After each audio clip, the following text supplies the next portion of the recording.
Great job. God, love it. How are you? Hey, everyone. I'm Jill Biden's husband. But the truth is, she's the strongest person I know. She's a backbone like a ramrod. That's the kind of first lady this Jill Biden will be. God love you.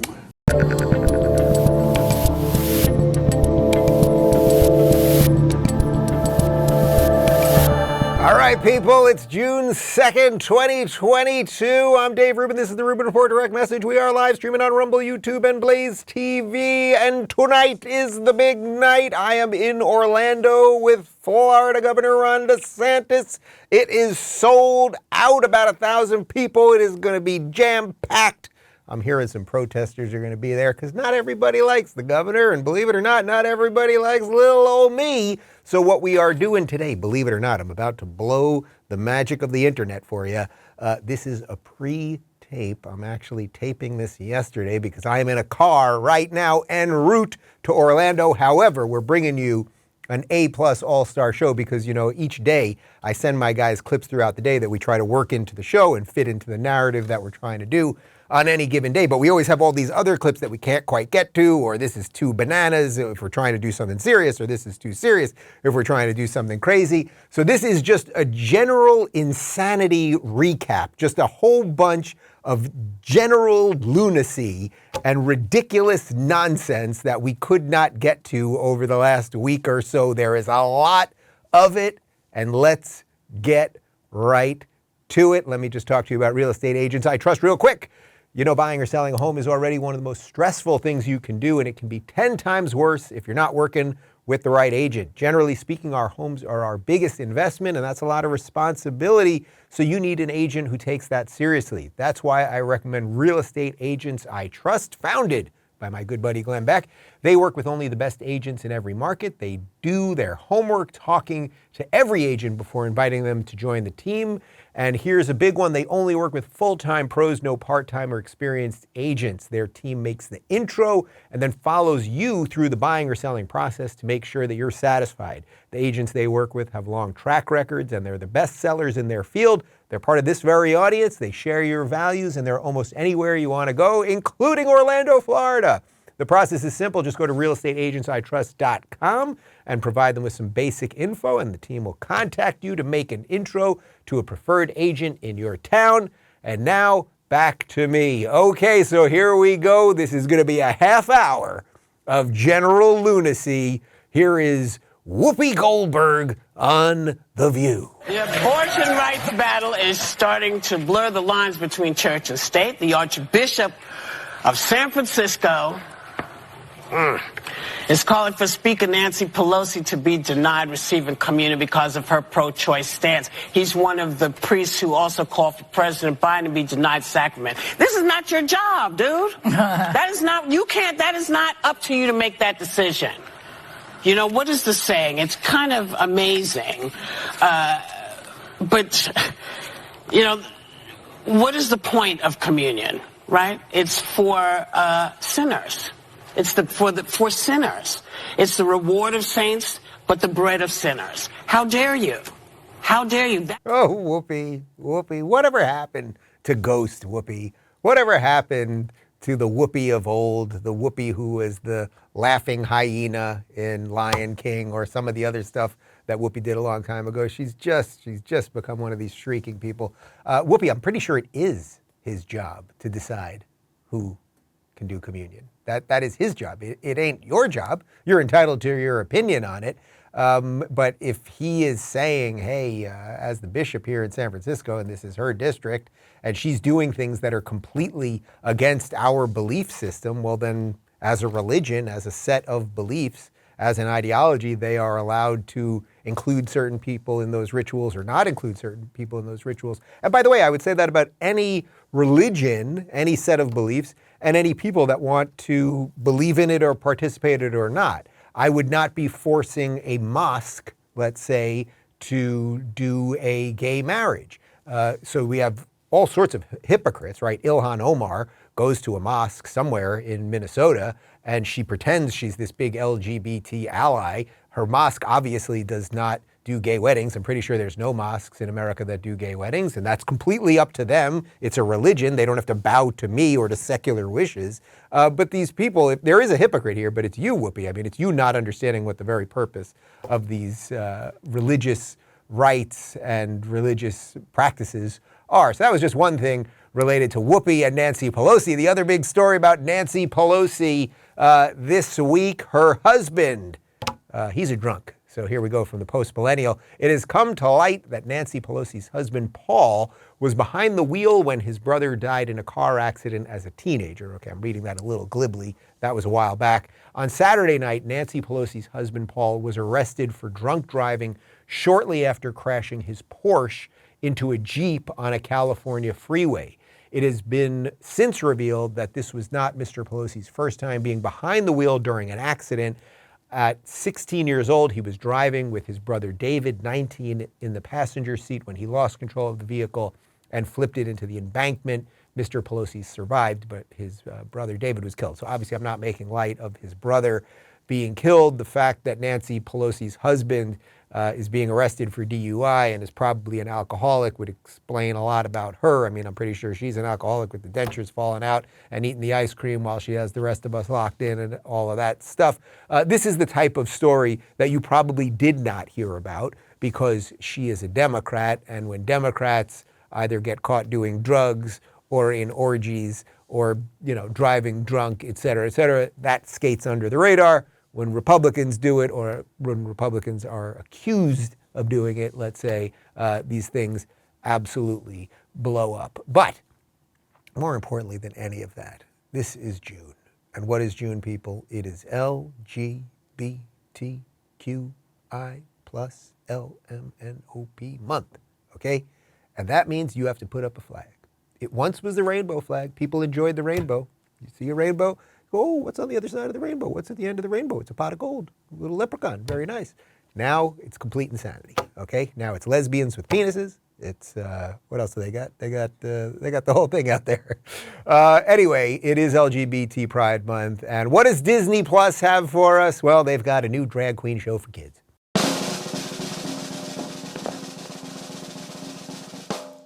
Hello, and welcome to the Disney Plus This Is Me Pride Celebration Spectacular.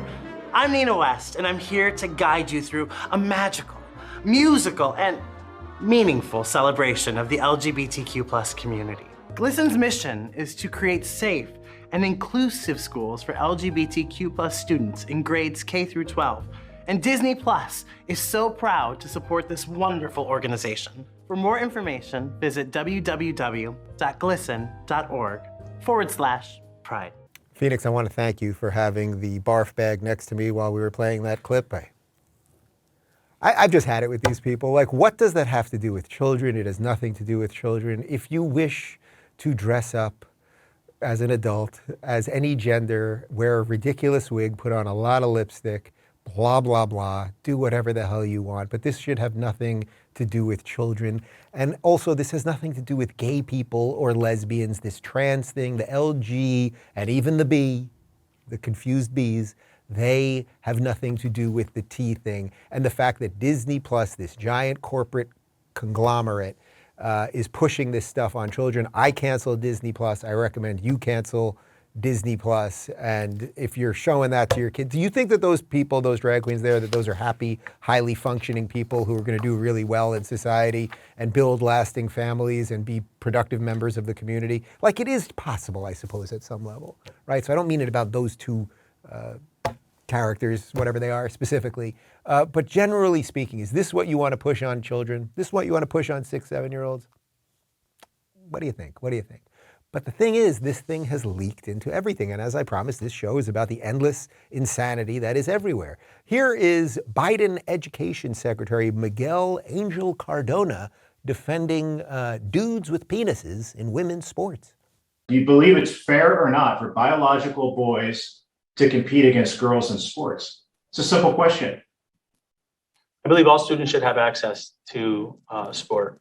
And so you do support biological boys competing against girls in sports? I believe I answered the question. No, you haven't. Just it's a simple question. Just answer the question. The administration either supports it or you don't. You're saying, do I believe transgender girls should have access to sports? Yes, I do. Complete clown show. These people are just ridiculous clowns. And I keep saying they don't deserve your attention. They deserve your complete mockery. And that's it. There are differences between boys and girls. That's how it is, okay? Generally speaking, guys are bigger. Guys are stronger. The worst NBA player, the worst guy in the NBA. There is a guy on some NBA team. I don't watch the NBA anymore because it's gone woke. There is a guy somewhere on the NBA who is the 12th man on the worst team in the league, averaging probably 1 point a game, if that. He would be the MVP of the WNBA. That does not mean that women cannot love basketball and be quite good at basketball. When I was in high school, I went to the same high school as Sue Bird. Sue Bird was a multiple WNBA MVP. I was a couple years older than her, but I played with her on the court in the local park a couple times. She was running circles around guys. That's pretty great. But generally speaking, the best WNBA player would never even make it to the NBA. I am 45 with a torn ACL, and I'm going to put on a dress and I'm going to be in the WNBA. Wasn't there a movie about, what was that movie? Jumana, what was it? Come on, Connor. You're the only one that gets my references around here lately. Juwana, Play Me. What was it called? The movie about the guy who became a WNBA player. He was a washout. Juwana, Play Me? Jumanji? Jumama? Come on. Juwana Man. Okay, thank you. There was a movie. Thank you very much. Jesus. Anyway, these people are absolutely ridiculous, and we can make fun of it, but then there's this other part of it that actually is very serious. So here's the education secretary basically saying that teachers' rights come before parental rights. Do you believe that school districts should keep a child's involvement in gender transition a secret from their parents? Sir, I would love to answer questions on the budget, which is why I'm here. And I think what I'm gathering... Mr. Secretary, these are policies that your administration stands behind. You're asking me to fund your budget, and these are policies that you stand for. It's completely irrelevant to why you're here today. It's a simple question. Answer the question. Do you think the schools should keep it a secret from their parents if their children are involved in gender transition? Parents and schools must work together to support students, and I do strongly support. And if you look through the work that we've supported and our policies and our practices, we want parents. Should schools ever keep that a secret from parents? Excuse me? Should schools ever keep it a secret from parents if their children are involved in gender transition? Schools should always be a secret from parents. Schools should be partnering with parents in communication, and there are times where schools are working and supporting students on issues that are very sensitive. It's vile, it's disgusting, and you must get your children out of public schools to the best of your ability. And I know it is not easy for everybody, and not everyone can afford a private school or a charter school. This is why we should be funding students instead of systems.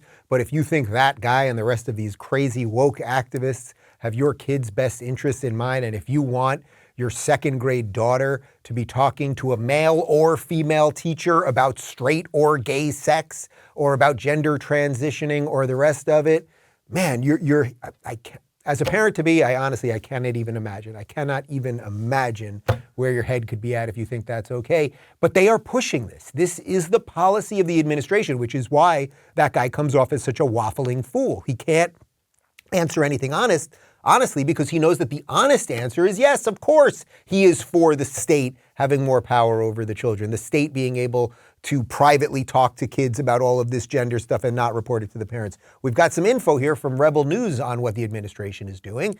The Biden administration announced in May that K through 12 schools must allow boys into girls' bathrooms in order to qualify for federal funds used to pay for school lunches. The move, which was made by the U.S. Department of Agriculture's Food and Nutrition Service, was made based on the interpretation of the prohibition on discrimination based on sex as detailed in Title IX of the Education Amendments of 1972, as well as the Food and Nutrition Act of 2008.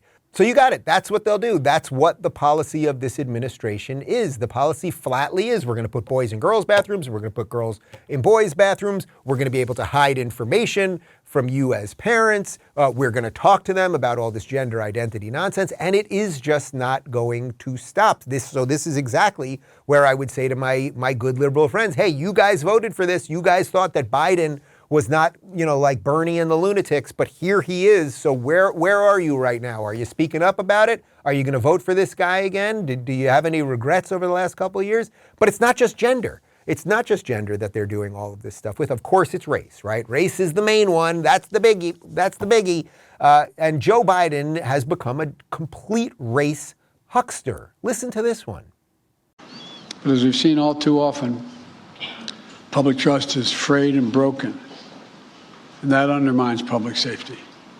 For the families here today and across the country who've had to ask why this nation, why so many black Americans wake up knowing they could lose their life in the course of just living their life today.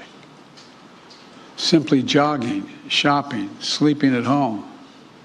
Whether they made headlines or not, lost souls gone too soon. What a vile, disgusting human being. He really is. And again, I get it. He's just reading shit that they handed him and he doesn't even know what he's saying and everything else. Black people are being shot while jogging or just laying at home. What are you talking about? Now, unless you mean in Chicago, where it is black people shooting black people, over 50 people shot last weekend, I think about 8 killed, but we don't talk about that, right? That was more people shot in Chicago last weekend than happened in Uvalde last week, but that's not exactly what he's referring to.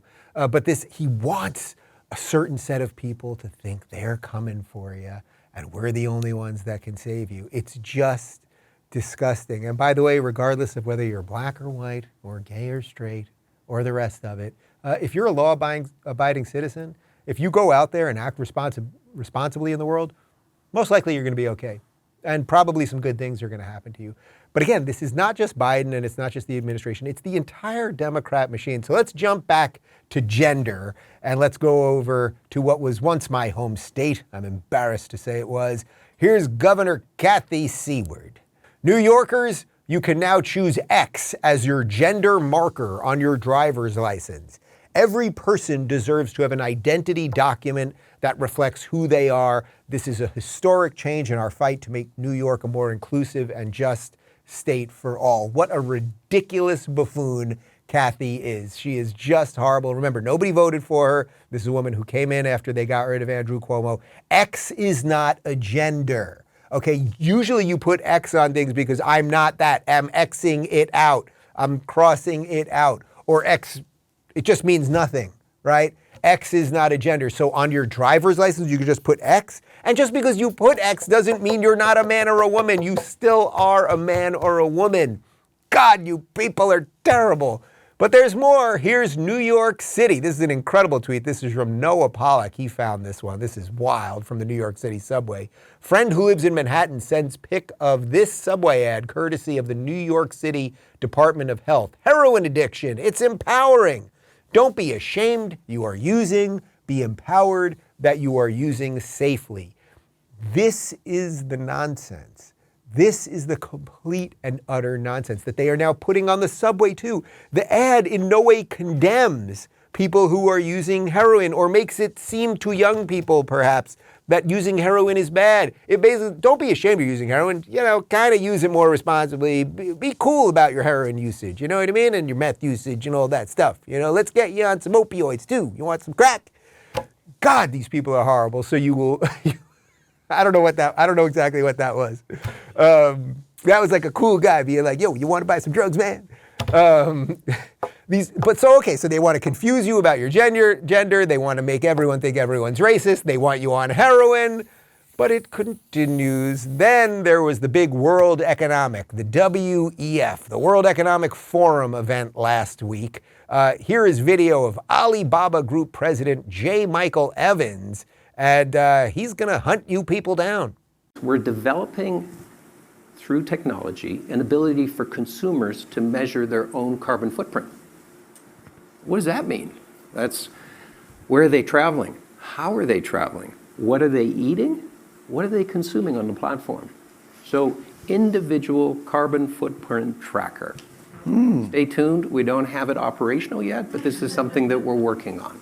Hey, you want an individual carbon footprint tracker so I can see what you're eating and how your health is? How was that? That was that same drug dealer guy, because it's the same thing. You get my point. These people want to track you and confuse you about your gender and make you think you're racist and get you hooked on heroin and lock you in the metaverse with something attached to your genitals, and you ain't ever going to leave. But there's more. They also want to control what you're going to say.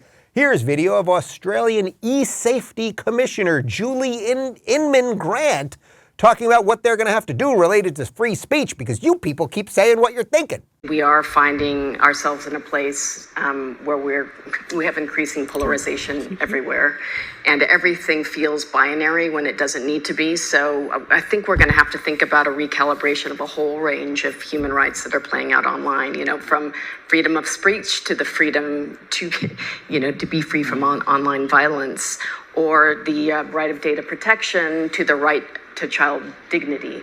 Guys, these are the elites, and you can't be making fun of them. They're better than you. And while they're eating steak, you will eat bugs. Don't you understand? While they fly private, you will be masked on a plane. They're better, and stop saying all that mean stuff about them. This is pretty beautiful. This is a journalist, an Australian journalist, Avi Yemeni, who went up to New York Times deputy manager editor Rebecca Blumenstein at the World Economic Forum. She didn't want anything to do with it, but he had a microphone and he's a guy. Rebecca, how are you doing from the New York Times? Can I ask you a quick question as Avi from Rebel News? How is the public meant to believe that the New York Times is here to actually ask the tough questions when you're here as an invited guest? How are people meant to rely on the mainstream media? If you wouldn't mind, we're just having just if you could give us, you know, thank you. You don't want to explain to people why we should trust the mainstream media? No? Of course, no comment. There we go. So that's the point here, is in Davos you have the mainstream media that are not here to report the truth. They are here as part of the event, invited guests with their white name tags. Avi Yemeni over at Rebel News, great work, brother. I mean, that's what it's all about. They invite the media to report on what they're doing. And then you wonder why they get glowing coverage. You wonder why it always turns out that the people at the World Economic Forum, their brother or their cousin or their wife or whatever ends up working at the New York Times or at Washington Post or at Forbes or Business Insider. It's all a big circle jerk. That's what it is, people. So good work, Avi. I like how, you can't just ask us that question. We're trying to have cappuccino. We're just trying to have a nice afternoon cappuccino. The point of all of this is, I feel this was very therapeutic for me. Like, I got a lot of the crap that was going on this week. These were things that were just sitting on us. We couldn't fit them into a show, but we were just waiting. And trust me, it's just a small amount of the stuff that just happens on each and every week. It's just, man, just wake up to it. And then once you see it, you just see it, you sit with it, you go, okay, they're bullshit artists. How can I live my best life? That's what you got to do. I really believe it. So once again, as I've said many times, you don't have to be a Republican, but you cannot be a Democrat, and you cannot be an elitist, and you cannot be someone who thinks you get to control all sorts of people. Because if you're one of those people, I don't like you, and we're not going to send you a Christmas card, okay? And we're not going to give you the drugs, whatever it is that he did before. We're not going to give you the implant chip. Okay, guys, join us at rubinreport.locals.com if you want a live chat during the show. And part one of my interview with NBA star, non-woke NBA star, my buddy Jonathan Isaac, is up right now on YouTube. The full thing is up on Locals. And here's a little more of the elderly gentleman pretending to be president. See you tomorrow. Hot. I got hairy legs that turn blonde in the sun, and the kids used to come up and reach in the pool and rub my leg down so it was straight, and then watch the hair come back up again. If you want to protect yourself, get a double-barrel shotgun. Have the shells, a 12-gauge shotgun. Don't jump! Don't jump! Don't jump! They look at it. So I learned about roaches. I learned about kids jumping on my lap. And I've loved kids jumping on my lap. to say that LGBTQT people have no civil rights. No man has a right to raise a hand to a woman in anger. We have to just change the culture, period, and keep punching at it and punching at it and punching at it. It will be a big, no, I really mean it. And immediately change the law in the state of Delaware protecting transgender people.